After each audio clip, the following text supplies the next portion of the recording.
O que as pirâmides do Egito e um smartphone de última geração podem ter em comum? Parece uma pergunta estranha, né? Mas a resposta é muito mais do que a gente imagina. Porque ambos são resultado de uma coisa que molda o nosso mundo há milênios: a administração. E hoje a gente vai mergulhar nas origens surpreendentes dessa força que, no fundo, organiza a nossa vida. Sabe, quando se fala em gestão, a primeira imagem que vem à mente é de um escritório, uma fábrica, algo bem do nosso tempo. Mas será que é isso mesmo? A resposta, na verdade, é um grande e sonoro não.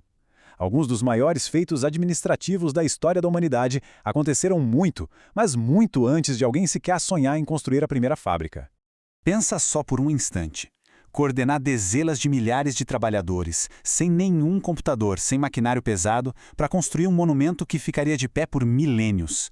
Esse era o tipo de desafio de gestão que os antigos egípcios encararam. E o sucesso deles não foi mágica, não. Foi um baita testemunho de uma capacidade incrível de planejar, organizar e controlar tudo.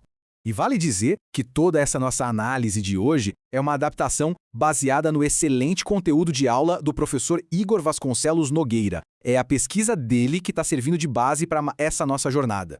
Bom, então, se a administração não é uma invenção moderna, onde foi que tudo isso começou?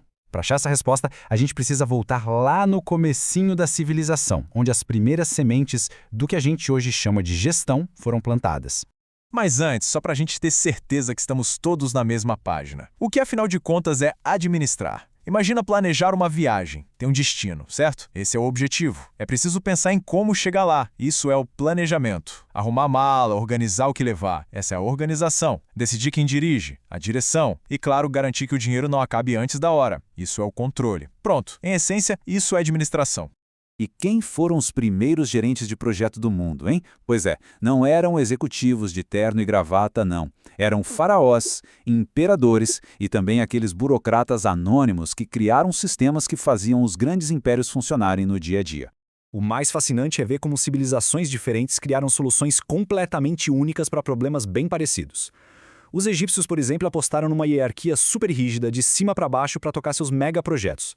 Já os chineses, eles inovaram com um sistema de mérito, mostrando que já naquela época existiam vários jeitos de gerenciar com sucesso. E na Mesopotâmia, a grande sacada foi outra: usar a lei escrita como uma ferramenta de gestão. Imagina só tentar construir uma casa sem ter uma planta. Seria o caos, né? Uma sociedade complexa, sem uma governança estruturada, é a mesma coisa. O Código de Hammurabi foi basicamente uma das primeiras plantas da sociedade. Ele colocou no papel regras claras e consequências, trazendo ordem e previsibilidade para a vida das pessoas e para a economia. Mas administrar não é só sobre regras e leis. Também é sobre ideias. E lá na Era Clássica, os gregos e romanos começaram a refletir muito sobre qual seria a maneira mais eficiente e eficaz de organizar a sociedade. Os gregos foram os grandes pensadores. Foram os primeiros a sacar que a especialização leva à eficiência, uma ideia que Platão chamou de divisão do trabalho. Mas foram os romanos que realmente colocaram a mão na massa. Eles pegaram essas ideias e aplicaram numa escala gigantesca, construindo um império que foi uma verdadeira obra-prima de comando, delegação e controle. Com a queda de Roma, a Europa entrou numa nova fase.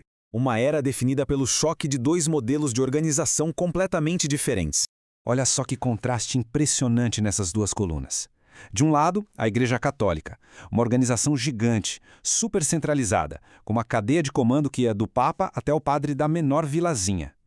E do outro lado, o sistema feudal, uma verdadeira coxa de retalhos de senhores locais, cada um mandando no seu pedaço. É o embate clássico entre centralização e descentralização. Por séculos, esses dois modelos dominaram a paisagem europeia, só que a Revolução Industrial estava chegando para quebrar tudo. O surgimento da fábrica criou um monte de desafios administrativos novos e os jeitos antigos de fazer as coisas simplesmente não funcionavam mais. A palavra de ordem passou a ser eficiência. Era uma questão de sobrevivência.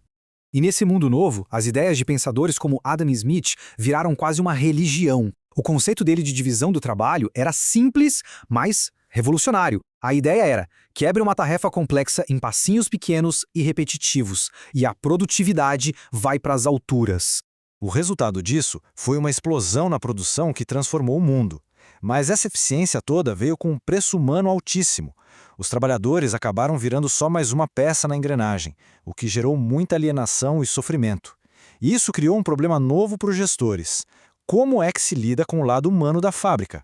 Este documento aqui é um lembrete bem forte do lado sombrio da Revolução Industrial. Ele fala de um mundo com condições de trabalho terríveis, pobreza e um sentimento de desesperança que só crescia. Essa era a chamada questão social, e era um problema que não dava mais para ignorar. E foi no meio desse caos que surgiu um novo tipo de herói, o engenheiro. Caras como Frederick Taylor olharam para a fábrica e não viram só um lugar de sofrimento, mas um sistema que podia ser otimizado. Eles acreditaram que se aplicassem os princípios da ciência ao trabalho, poderiam criar um mundo mais eficiente e, quem sabe, até mais humano. Essa abordagem científica foi um verdadeiro ponto de virada na história.